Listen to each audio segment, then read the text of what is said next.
Today we're going to attempt a fuel filter change on this E70 shape 3 litre diesel. The fuel filter's exact location is just in between the front and rear door on the passenger side, just about here underneath. To remove the under tray you'll need an 8mm and a 10mm socket.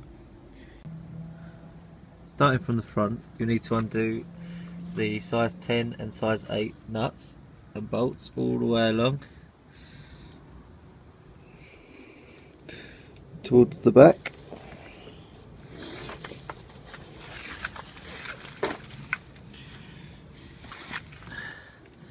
Where if you lift the back tray, once you've got it done, you'll see the fuel filter just up there. Once you've removed all of the bolts holding the under tray on, you'll be able to slide it out all the way along,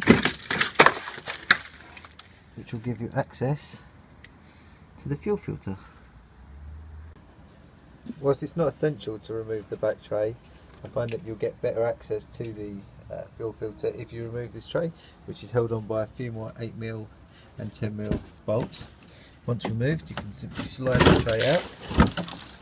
Let's let the tray remove this one.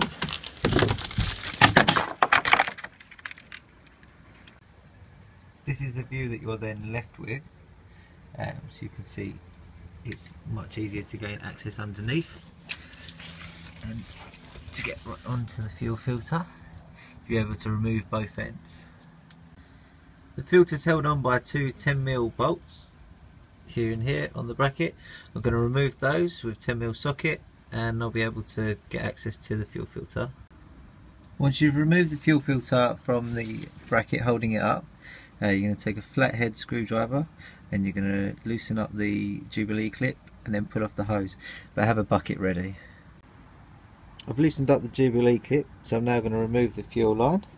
There's a little bit there. That's one end off, just tuck that out of the way. To remove the upper end, I'd suggest putting a flathead screwdriver into the bracket that holds it on and then prying it downwards like I've already done here, and then you'll get a little bit more come out of the upper end. So leave the bucket there.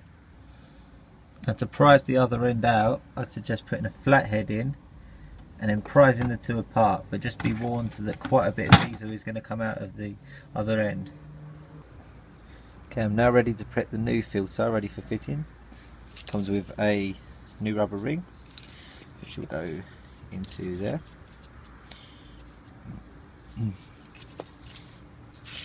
And I need to remove the two rubber bands and put them onto my new filter, like so. And now we're ready to fit the new filter. That's one end fitted. Simply slide it on and then push the clip back in all the way to the top, so it's done up. And now for the other end. And with the other end back on, you're now ready to put it back into the bracket. You'll need the two rubber clips from earlier, the two plastic clips that go around the rubber bands, and you then put them back on with the 10mm bolts that you took it out with earlier. Once secured in place, you've now successfully changed the fuel filter. I'd suggest starting the car before putting the under tray back on, just to make sure that everything's running okay. Thanks for watching.